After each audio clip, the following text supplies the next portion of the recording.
Welcome to the Deep Dive. Today, we're taking a fascinating look at a particular stack of theological sources.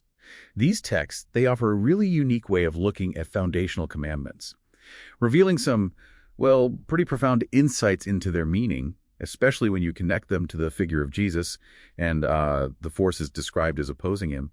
And just a reminder, our goal here is always to, impartially unpack what's in these specific writings for you. We're not endorsing the viewpoints, just helping you grasp the powerful ideas they contain. Exactly. And what's really intriguing is how this material frames these ancient directives. They're not presented as just, a list of rules, but more like fundamental declarations about reality itself and our place in it. Okay, so let's unpack this a bit. The sources we're looking at, they kick off with this really powerful statement paraphrased as, "I am Jesus, your God, who brought you out of the land of darkness, out of the house of bondage."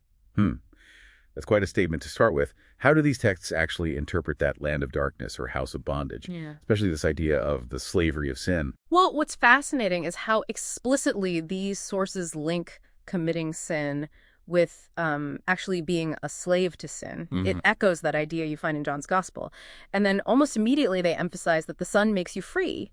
So there's a specific path offered for true liberation. But these texts, they seem to broaden that idea of spiritual bondage. It's not just about individual actions. They suggest it's also tied to Satan's influence, metaphorically described as affecting neighboring creatures within that dark land. So it's presented as a much larger spiritual battle, really, beyond just our own internal stuff. Right. So after establishing this idea of freedom, the next call is very clear.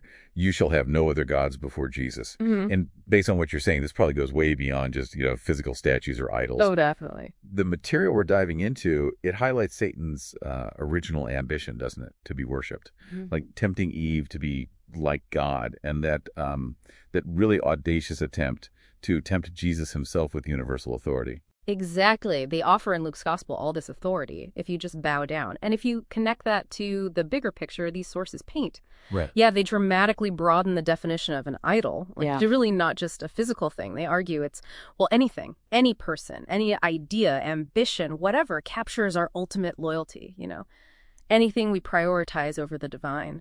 So even ideas. Yes, even embracing what they call an untruth or false teaching. They connect this to Romans. It functions like an idol because it undermines the very fabric of truth and reality that, according to these sources, God upholds.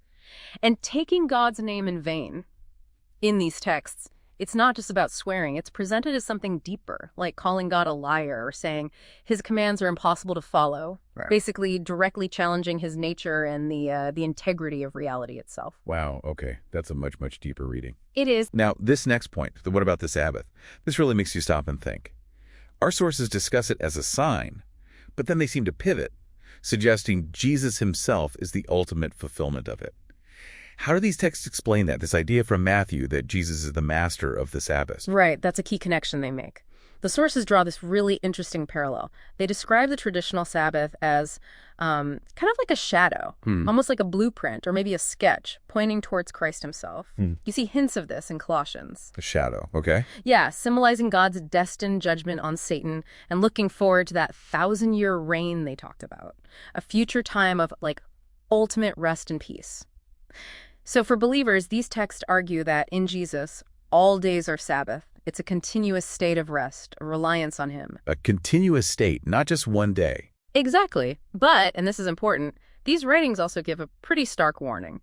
They point to Daniel, suggesting future attempts by Satan to literally change times and laws, culminating, they suggest, in some kind of enforced day of Satan worship, pulling from Revelation. An enforced day. That's how these texts frame it. They argue it's not just metaphorical, but a real future test of allegiance, where believers will need to actively reject this subversion by deliberately honoring God every single day. Okay, that's quite a perspective on the Sabbath commandment.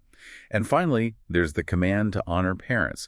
But again, these sources seem to quickly pivot. They shift to honoring Jesus as our true Father and Creator, referencing passages from Isaiah and Malachi. So what's the takeaway here for the listener? Well, that specific promise, often linked to honoring parents' long life and blessing, from texts like Ephesians, these sources reinterpret that promise. They connect it to eternal life and being part of that 1,000-year reign mentioned in Revelation. Ah, I see the connection. It's presented as this really profound link. Honoring your visible earthly parents becomes a kind of reflection, a way of honoring the invisible God, the ultimate creator. And honoring Jesus, the Son, is explicitly presented as honoring the Father, drawing on John's Gospel again. So it reframes family honor into something cosmic. Yeah, exactly. It scales it up entirely. Wow. This deep dive really has shown how, according to these specific sources, these foundational commands are just so intimately woven into, well, everything. Existence, freedom, ultimate allegiance. It definitely challenges you to look deeper than the surface level. It really does. So, thinking about all this, what particularly stands out to you? How do these ancient principles, seen through the lens of this collection of texts, maybe challenge your understanding of loyalty or truth, or where you find ultimate reality and peace in your own life? Something to think about.